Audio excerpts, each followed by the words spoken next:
Je vous remercie. Question de Monsieur Loïc Kervran, Monsieur le ministre délégué chargé des Transports. La parole est à Monsieur Loïc Kervran.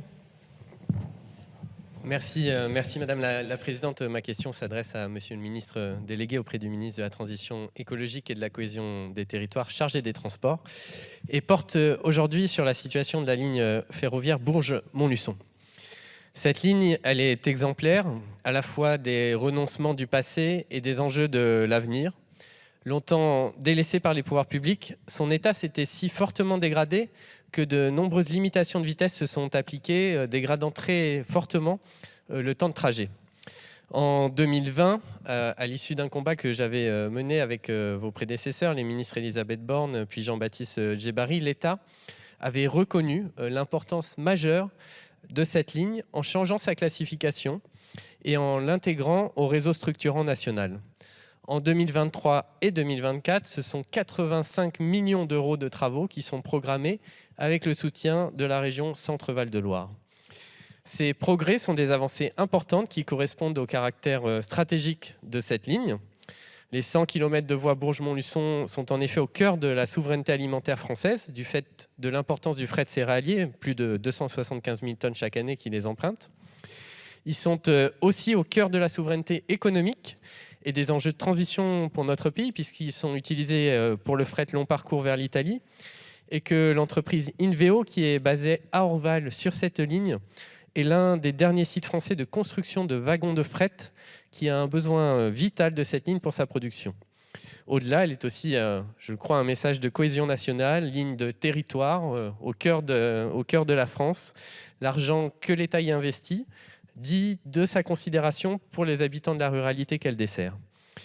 Alors même qu'il y a quelques mois, Madame la Première ministre annonçait une nouvelle donne ferroviaire avec un plan d'investissement de 100 milliards d'euros d'ici 2040 en faveur du rail, j'aimerais savoir si vous pouvez, Monsieur le ministre, garantir l'engagement financier de l'État dans la durée pour la pérennisation de cette ligne. Je vous remercie. Je vous remercie. La parole est à Monsieur le ministre délégué chargé des Transports. Merci beaucoup, monsieur le député. Je partage votre attachement aux petites lignes, comme on les appelle, qui ont fait l'objet, vous le savez, de protocoles. C'était une véritable rupture initiée par le gouvernement de Jean Castex avec plusieurs régions, 8 au total, pour régénérer ou rouvrir un certain nombre de ces petites lignes de desserte du territoire. D'ailleurs, la région Centre-Val de Loire a fait partie des 2 premières à signer ces contrats en 2020. Depuis, ce sont au total 6300 km de lignes et près de 6 milliards d'investissements correspondants qui ont été engagés et qui sont en cours de rénovation ou de réouverture. Sur la ligne Bourges-Montluçon en particulier, la régénération, j'y insiste, est prise en charge à 100% par SNCF Réseau et cette prise en charge va commencer au début de l'année 2024. Ce sont les termes du protocole qui lie l'État à la région Centre-Val de Loire. Depuis 2021, l'État, avec SNCF Réseau, a déjà financé l'opération de régénération d'une partie de la ligne dans le cadre du contrat de plan précédent qui s'est achevé en 2022.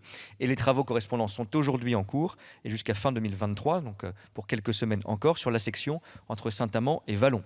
Pour la régénération de la partie auvergnate de la ligne, il y a eu aussi un cofinancement en 2022 et ces travaux sont également en cours sur la section entre Vallon et Montluçon.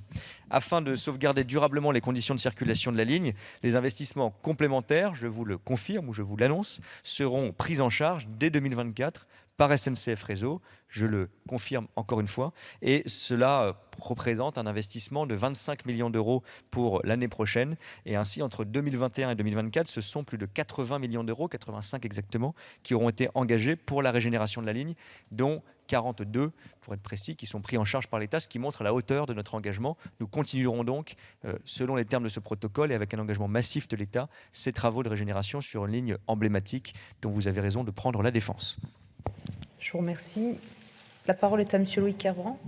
Oui, mais merci Madame la Présidente, merci Monsieur le Ministre pour cette confirmation, pour cette annonce.